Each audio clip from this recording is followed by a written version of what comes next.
feu du Saint-Esprit est là ce soir, que vous soyez embrasés, que vos cœurs soient embrasés par le feu du Saint-Esprit, que le feu du Saint-Esprit consume vos cœurs ce soir. Amen. Ce soir, que ce message puisse renverser les forteresses, les forteresses de religion qui pourraient subsister dans nos pensées et que toutes nos pensées soient amenées captives à l'obéissance du Christ.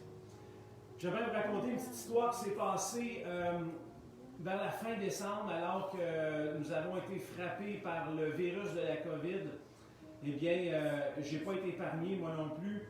Et puis, un certain soir, j'avais des difficultés respiratoires, des spasmes bronchiques la nuit, difficulté à dormir, la fièvre intense de plusieurs jours. Donc, j'étais vraiment affecté par ce virus. Mais le Seigneur, Jésus, dans sa grâce, est venu me toucher lors de la nuit, pendant que je dormais, parce qu'on sait que dans ces moments-là, on est vulnérable, on est faible, on est fatigué, on ne peut pas faire grand-chose, nos efforts sont à zéro. Et là, c'est là que le Seigneur intervient dans sa grâce. Et laissez-moi vous dire que pendant la nuit, alors que je dormais, le Seigneur m'a parlé par un rêve. Et dans ce rêve, j'ai vu un prédicateur. J'ai vu Derek Prince, un homme qui est maintenant auprès du Seigneur, qui était là, qui me prêchait à propos de David.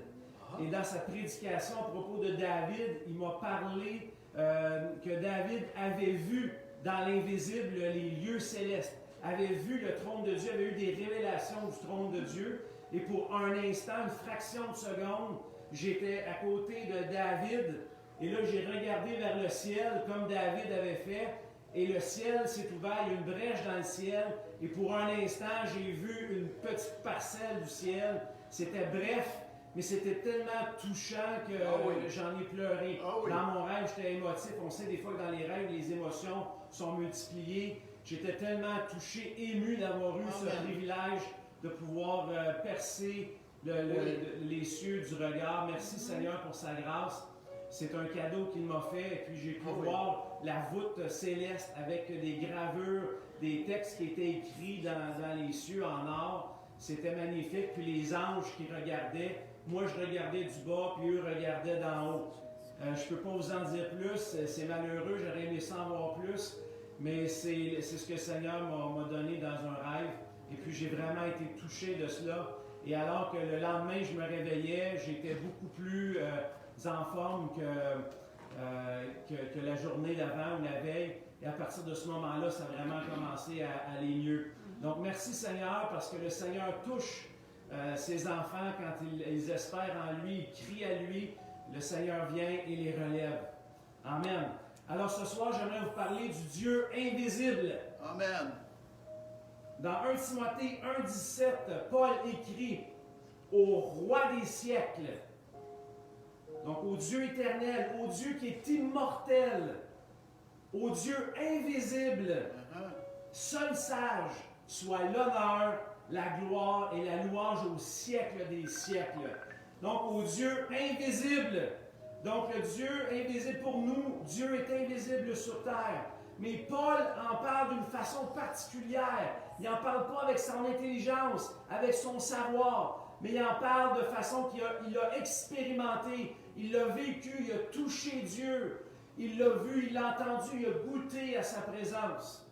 Donc c'est avec cette connaissance-là que Paul nous en parle. Et ce soir, j'aimerais vous inviter à découvrir qui est ce Dieu invisible, qui est ce Dieu éternel, le Dieu seul sage, qui a plein de mystères à te révéler. Il veut se faire connaître à toi. Non pas que c'est une connaissance intellectuelle, un savoir cérébral, mais une connaissance expérientielle, que tu puisses expérimenter le ciel. Dieu veut te toucher. Il veut te faire passer à un autre niveau. Oh oui. Quand j'étais plus jeune, je lisais ce verset, au roi des siècles, au Dieu immortel et invisible. Et puis, je disais, à quoi ça sert de savoir que Dieu est invisible? Ça ne m'aide pas bien, je ne peux pas le voir. Mais j'étais un petit peu frustré quand je lisais ce verset-là, mais à un moment donné, j'ai compris que le Dieu invisible, c'est pas seulement le Dieu qu'on ne peut pas voir, mais c'est que ce Dieu invisible que nous servons, que nous aimons, que nous chérissons, demeure dans une dimension qui est invisible, dans une autre dimension. On doit comprendre que présentement, on est dans la dimension visible, la dimension terrestre, les 2 pieds sur la terre. Mais en même temps, le monde spirituel nous entoure. Plusieurs personnes pensent que c'est 2 mondes parallèles, et puis que quand on meurt, bien, c'est là qu'on change de dimension. Mais c'est faux, puisque 2 lignes parallèles ne se touchent pas, ne se croisent pas, ils n'ont pas d'interaction ensemble. C'est plutôt 2 mondes qui sont superposés, un sur l'autre. Et le surnaturel nous entoure, puisqu'on est touché par Dieu, puisque Jésus est venu sur terre. Le ciel a touché la terre. Donc le surnaturel, le ciel nous entoure, cette dimension invisible nous entoure. Et le Dieu invisible demeure dans cette dimension et nous invite à le connaître et à aller le toucher dans cette dimension. Plusieurs personnes pratiquent une religion depuis leur naissance. Et moi-même, pendant un certain moment de ma vie, j'ai pratiqué une religion. J'étais croyant, j'allais à l'église, je servais Dieu. Dans l'église, j'étais impliqué, mais je sentais un vide à l'intérieur. Il devait y avoir quelque chose de plus. Amen. Et un jour, le Seigneur s'est révélé à moi et m'a rempli de son esprit. Il m'a fait transférer de la réalité visible à celle qui est invisible. Et j'ai commencé à goûter, à toucher et à voir le Dieu qui est invisible. La religion va demeurer dans le monde naturel, dans la dimension du visible. Elle n'apportera rien. Ce ne sont que des actions et des efforts humains. Mais Dieu veut t'amener dans sa grâce, dans une autre dimension, dans sa dimension à lui, dans sa dimension d'amour, de bonté, de grâce, de faveur. Il veut te toucher. Et ça ne s'accomplit pas par nos efforts, mais ça s'accomplit par l'Esprit de Dieu, par la grâce de Dieu. Amen. Plusieurs personnes ont pratiqué une religion. Ils ont été zélés pour une religion morte. D'autres croient en Dieu, mais sans prendre de contact avec lui. Leur croyance s'appuie sur ce que les autres leur ont dit. Ils ont des bibliothèques remplies de livres de théologie. Ils savent le grec, l'hébreu. Ils peuvent réciter la Bible, mais ils n'ont aucun vécu avec Dieu. Et cette condition dont je vous parle, c'est la condition de Saul. Dans la Bible, Saul était un homme zélé pour la loi, zélé pour sa religion. Il connaissait la parole de Dieu par cœur, la Bible par cœur. Il était croyant, mais il était dans le naturel. Il fonctionnait avec des efforts vains et vides. Il y avait un vide dans son cœur, la colère, la haine, la frustration. Il n'avait pas encore goûté à cette dimension invisible avec le Seigneur. Quand la dimension invisible te touche, tu réalises ta réelle raison d'être. Sur le chemin de Damas, par pure grâce, la dimension invisible de Dieu a frappé Paul, l'a percuté de son cheval. Une lumière est descendue sur lui, l'a envahi. Il est tombé par terre, renversé.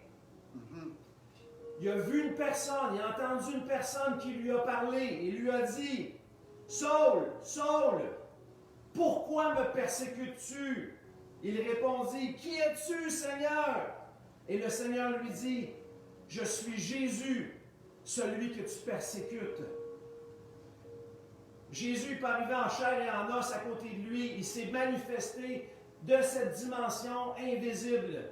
Cette lumière n'était pas la lumière de ce monde. Cette lumière était la lumière d'un autre monde. La lumière qui provient du ciel. La lumière qui provient de Jésus-Christ. Cette lumière qui ouvre nos yeux. Oui, Paul a été frappé d'aveuglement, mais ses yeux se sont ouverts à la réalité spirituelle.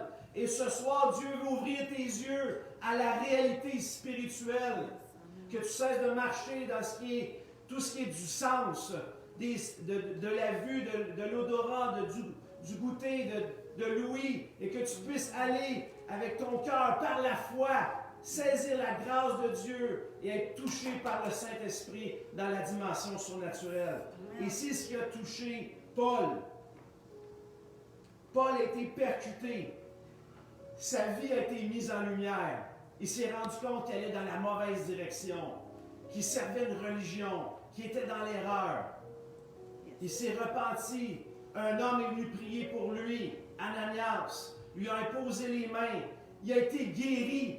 Des écailles de ses yeux sont tombées. C'est le surnaturel qui l'a touché. Il a été baptisé dans l'eau, baptisé du Saint-Esprit. Et là, il a commencé à servir le Seigneur dans une complète direction, une direction complètement opposée à ce qu'il faisait. Alors qu'il était zélé pour emprisonner des gens et les mettre à mort, les tuer dans le naturel, après la rencontre avec Jésus, le Dieu invisible, il a changé de direction et s'est mis à servir Dieu dans le surnaturel, rempli du Saint-Esprit. Dieu veut se révéler à toi aussi. Il veut t'envelopper de sa lumière. Par sa grâce, t'amener de la religion à une relation vivante, intime, une communion profonde avec lui. Veux-tu goûter à ce Dieu invisible? Veux-tu entrer dans cette dimension, dans la dimension de Dieu, cette dimension qui est spirituelle, qui est surnaturelle? Tu dois cesser de juste réfléchir à Dieu ou te fier à ce que tu as entendu, de ce que les autres ont dit. Tu dois fermer la porte de ta chambre, aller à sa rencontre et commencer à prier dans l'esprit, rechercher sa présence, te laisser imprégner de qui il est et par la foi saisir ce qu'il a à te dire. Parce que parfois notre chair vient se mettre en obstacle à ce que Dieu veut nous dire. Parfois notre chair va semer des doutes dans nos pensées.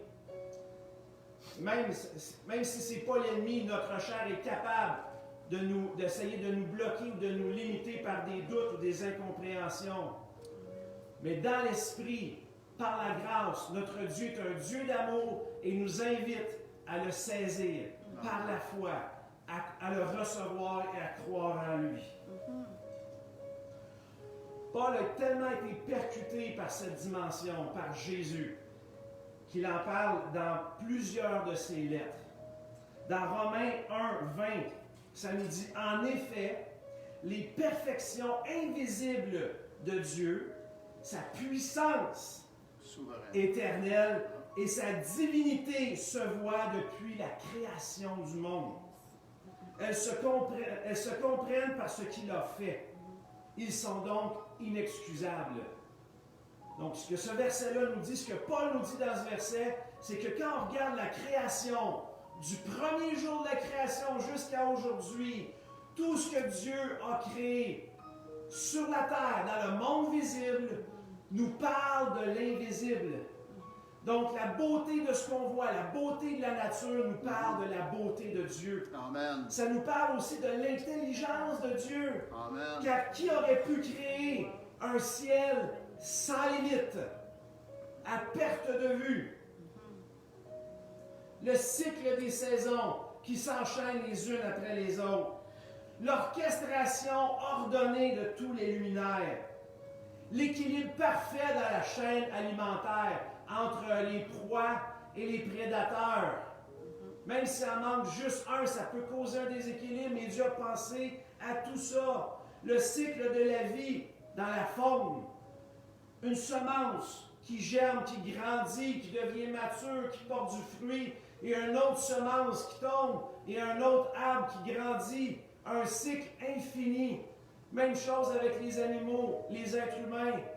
Et la complexité du corps humain.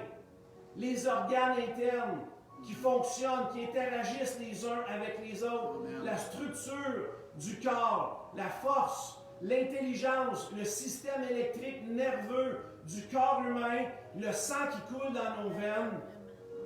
Toutes ces choses ne peuvent pas avoir existé sans Dieu. Sans un Dieu infini qui en est l'auteur. Donc, tous ceux sur la terre qui disent que Dieu n'existe pas et que ces choses sont le fruit du hasard, se cachent les yeux, se mentent à eux-mêmes et refusent de croire. Ils sont inexcusables. La beauté de notre monde visible prouve qu'il est impossible que ce monde existe que par lui et pour lui. Que ce monde soit le fruit d'une collision chanceuse. Que nous sommes nés pour consommer. Mangeons et buvons, car demain nous mourrons. Car après la vie, il n'y a plus rien. Non, on n'est pas né pour consommer.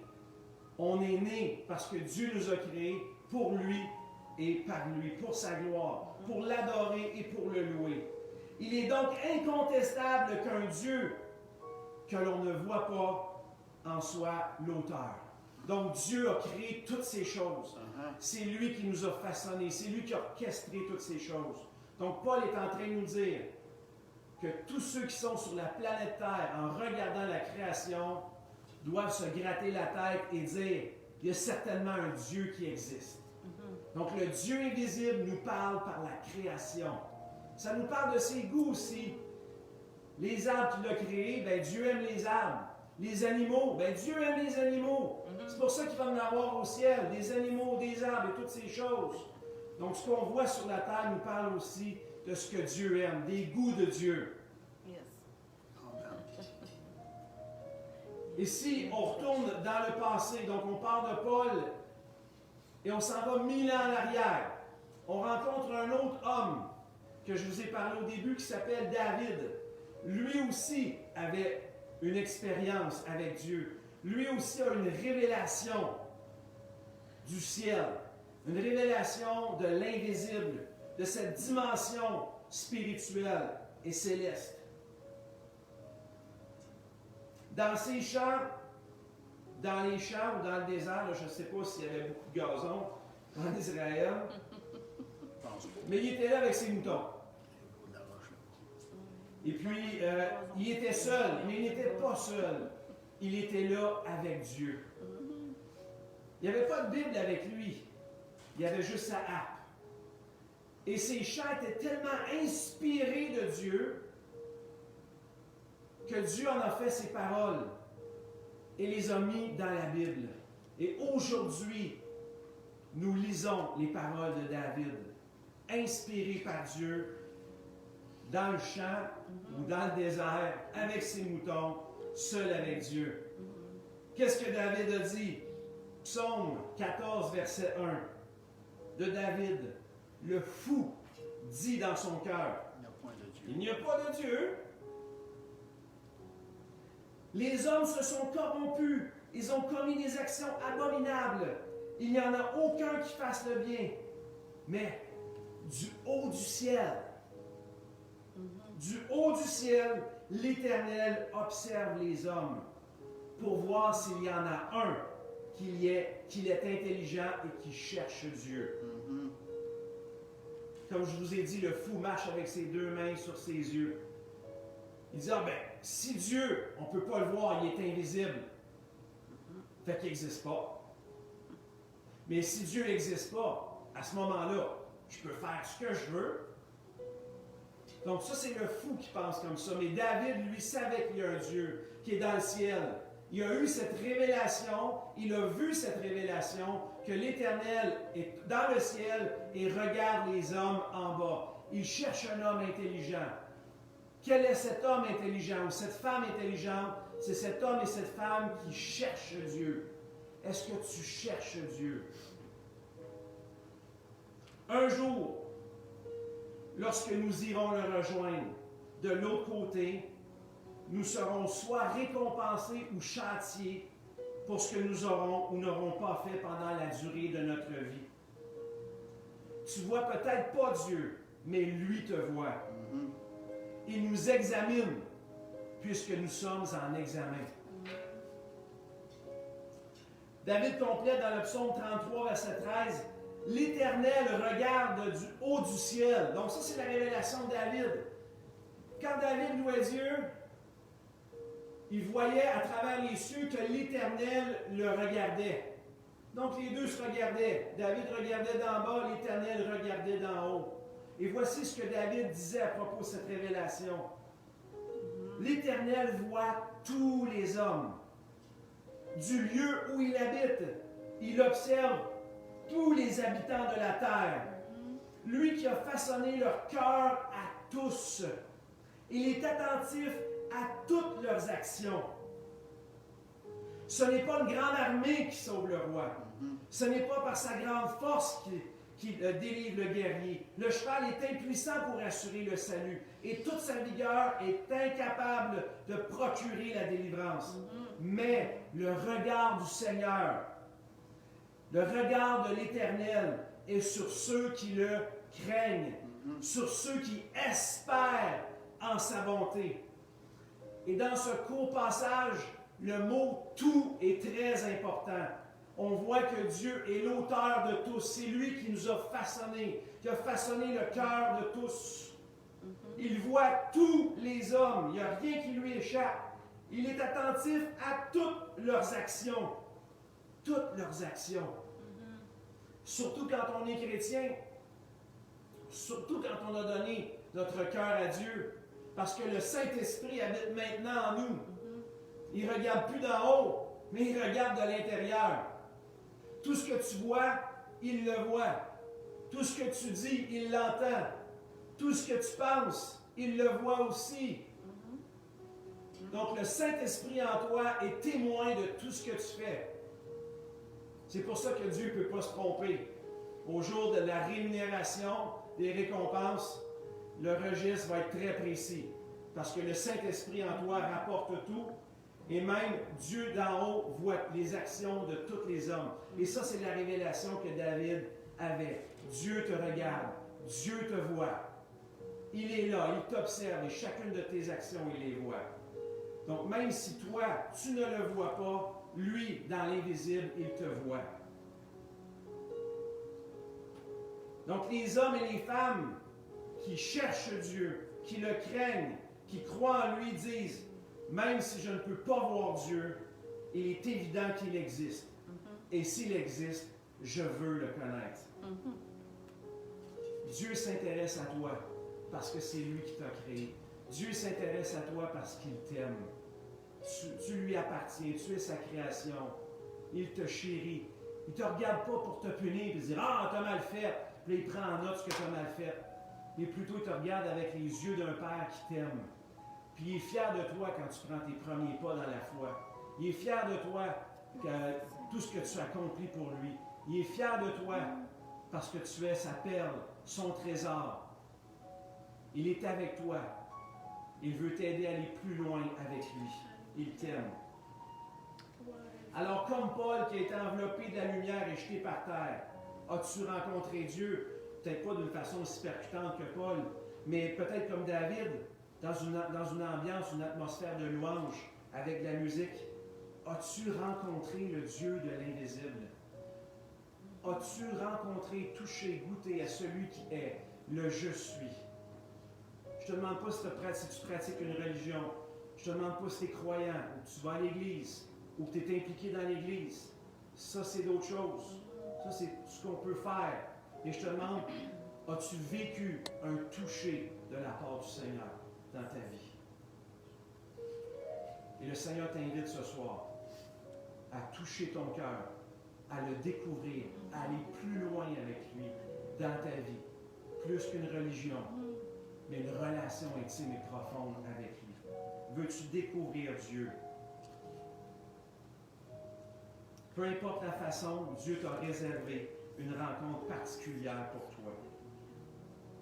Un autre homme religieux, nommé Nicodème, elle a questionné Jésus au sujet de sa puissance. Nicodème était frappé de la puissance de Jésus. Il suivait, il voyait des miracles qui étaient faits, et là Nicodème se questionnait, comment est-ce qu'un homme peut faire des miracles aussi grands et aussi puissants?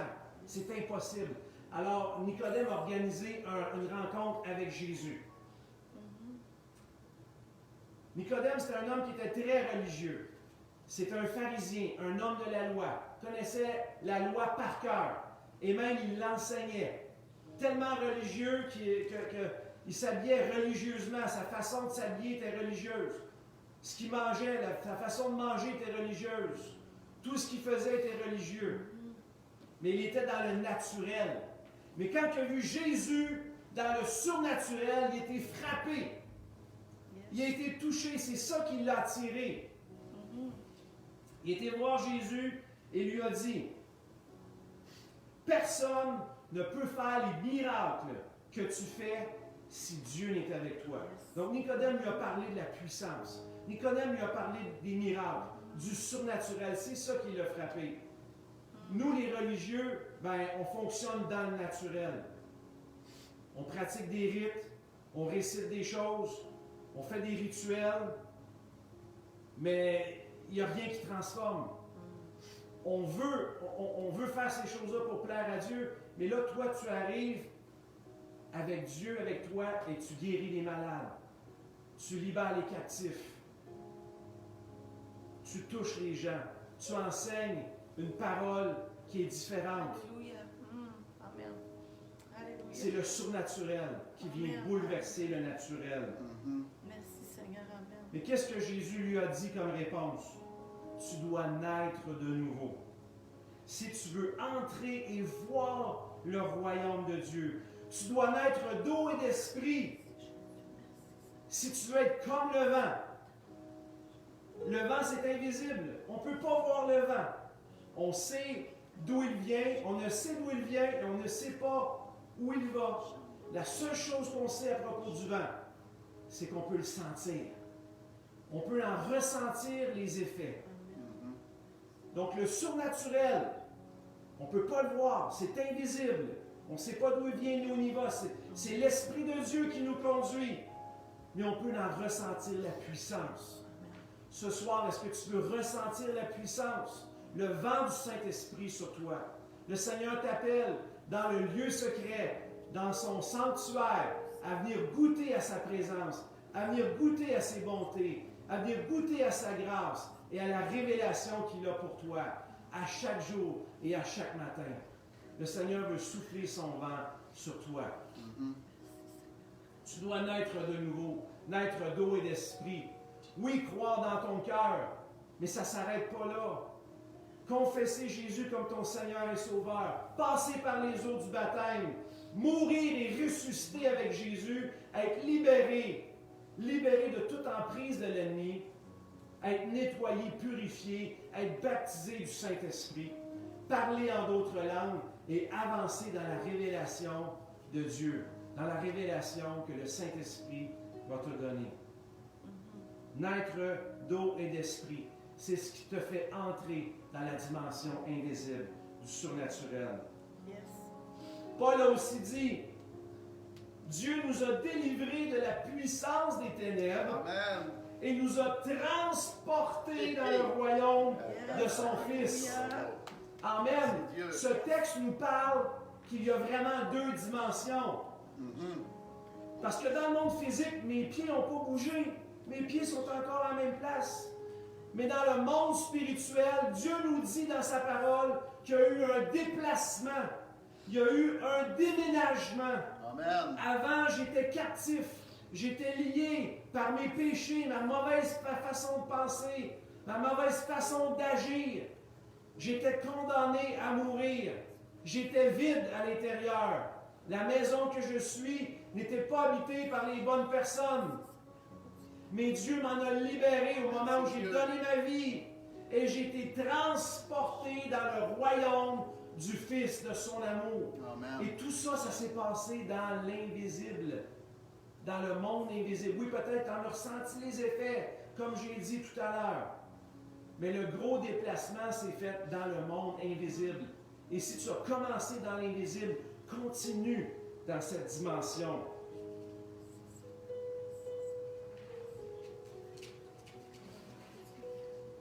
Le Seigneur veut te faire découvrir cette dimension cette année. Il veut te faire aller plus loin dans sa présence, te faire goûter à ce que tu n'avais pas goûté encore, te révéler des choses que tu ne savais pas encore, te faire des pas de foi que tu n'avais pas fait encore. Le Seigneur veut te faire avancer. Il veut te faire progresser toujours plus loin, toujours plus près de lui dans sa présence et dans cette dimension.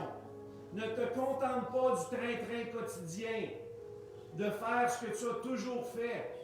Désire plus de lui. Amen. Aie soif de lui. Amen. Recherche-le. Il y a des trésors cachés pour toi. Des trésors du ciel pour toi. Dieu veut t'apprendre à regarder au-delà des apparences. Parce que souvent, on se laisse berner par les apparences. Il veut t'amener à voir les choses avec la perspective éternelle, avec la perspective de l'invisible, la perspective de son amour, de sa bonté, de sa puissance. Paul a aussi dit,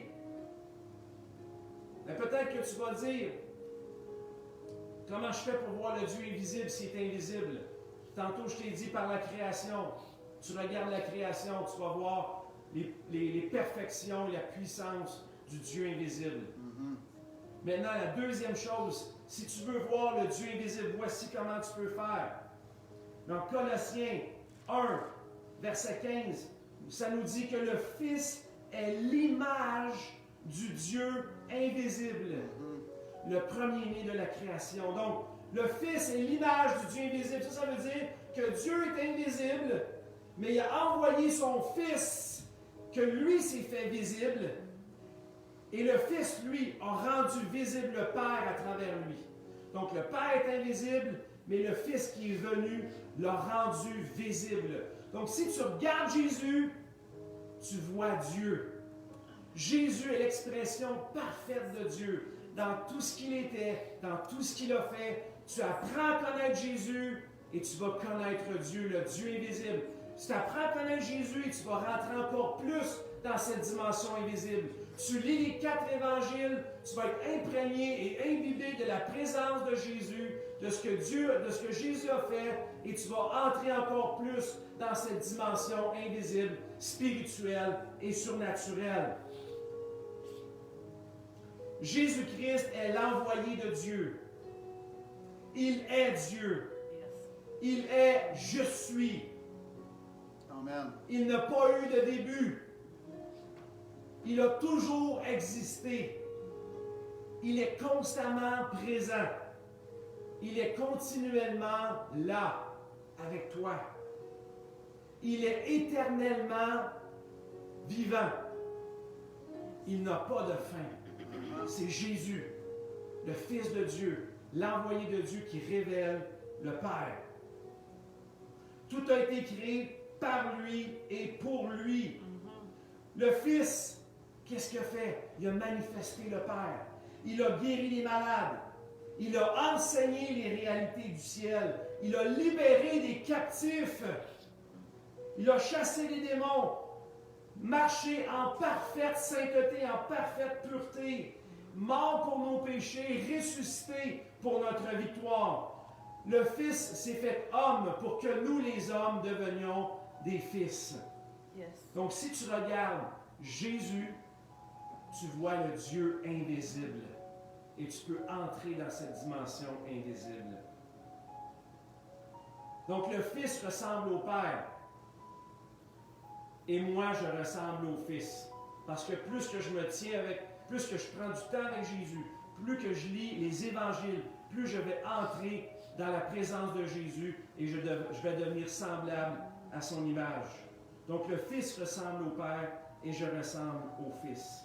Merci Seigneur. Dieu a fait de moi un citoyen du ciel et Jésus est la porte du ciel. Jésus a dit, je suis la porte. Il est le chemin vers le Père, le seul chemin.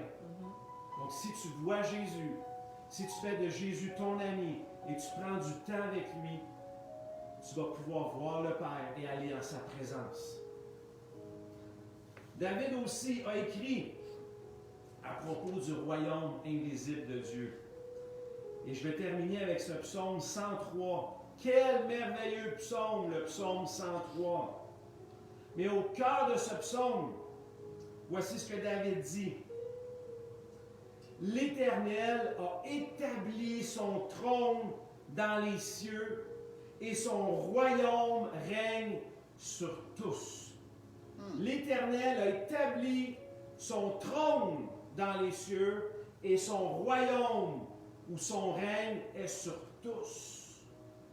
Alors Dieu règne dans les cieux, mais il y a aussi un royaume parce qu'il est un roi. Un roi, c'est pas un roi, ça n'a pas de royaume.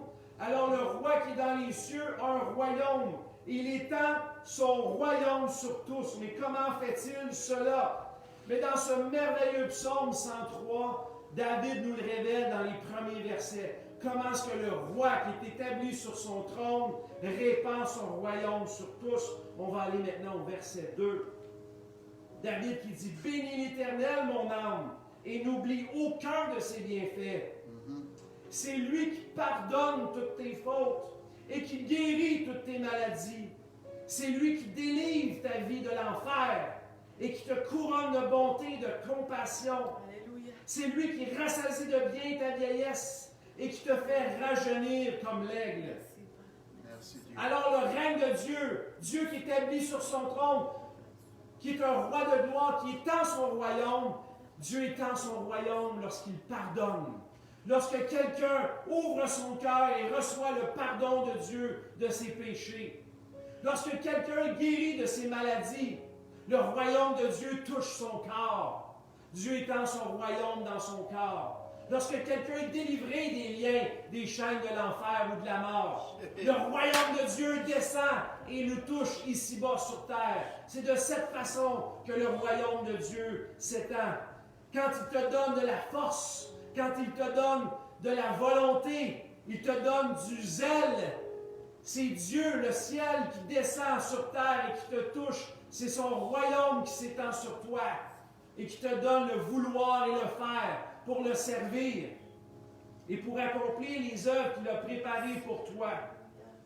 Il te fait rajeunir comme l'aigle. Il te couronne de bonté et de compassion. C'est de cette façon que Dieu étend son royaume. Tu as juste à ouvrir ton cœur et te laisser envahir par le royaume de Dieu. Parce que Dieu est un roi. Il veut étendre son royaume sur toi.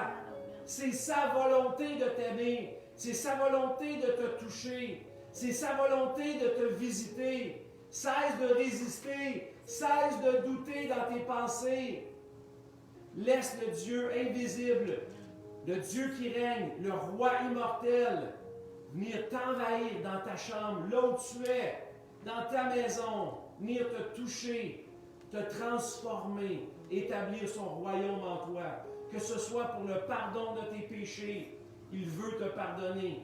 Mais sois sincère dans ta repentance. Fais un détour, un demi-tour et ne reviens plus à tes mauvaises actions. Sois guéri de tes maladies. L'Éternel veut te guérir, c'est sa volonté. Reçois sa guérison. Reçois sa bonté, sa compassion. L'Éternel brise tes chaînes. Toute chaîne de dépendance, il les brise. Toute chaîne de confusion, il les brise. Toute chaîne d'angoisse et d'anxiété, il les brise. C'est sa volonté de le faire. Il t'aime, tu es sa possession. Il étend son royaume sur toi.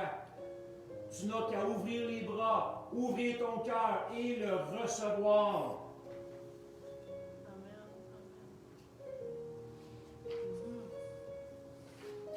C'est de cette façon que Dieu étend son royaume. Et à la fin de ce psaume, David invite chaque personne à entrer dans la dimension invisible.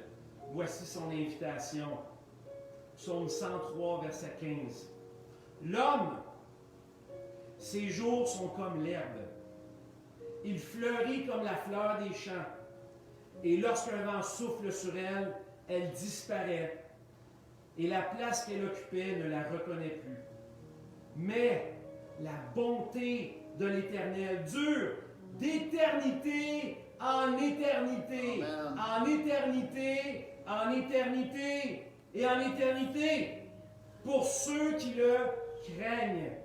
Et sa justice demeure pour les enfants de leurs enfants.